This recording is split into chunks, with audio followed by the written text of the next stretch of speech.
Let me just tell you guys, prepare to be sick of me. But in 1960, we had less black people and less resources, and we owned more land, houses, and business. Now, in 2023, we have more people, more black people, more resources because we got the internet at our fingertips. Resources because we have the internet, but we own less than we did 50 years ago. It just don't sit right with me. It's not something that's sitting with me right. It's just not. Right? So I want you guys to start. Okay, I want you guys to get into it.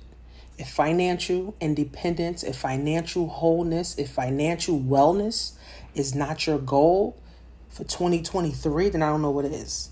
Because financial wellness goes with mental health, goes with physical health, right? Goes with love and relationship. You can't be getting into a relationship and you broke. You can't be trying to get married. You ain't got no money, right? You can't, take care of yourself and eat right if you ain't got no money, because money, it take a lot of money to eat right, right? So we got to understand that, and we got to get into it, friends.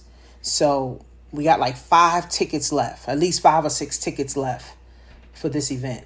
We got about 5 or 6 tickets left physical.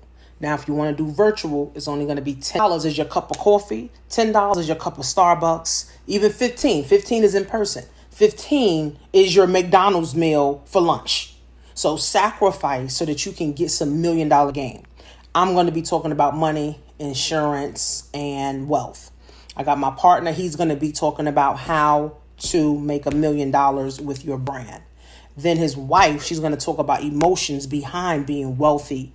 And then I have my other partner who she's going to be talking about real estate and how to become a homeowner and why more black people should become homeowners. 3. There were more black homeowners in 1960 when it was less people than it is in 2023. That just don't make sense. It just don't make sense. We have the internet. We got the internet now. So that means we have information at our fingertips. But what are we doing with this information at our fingertips? We could pick up a phone and Google anything. What are we actually doing? It's time to win, friend. So be sick of me.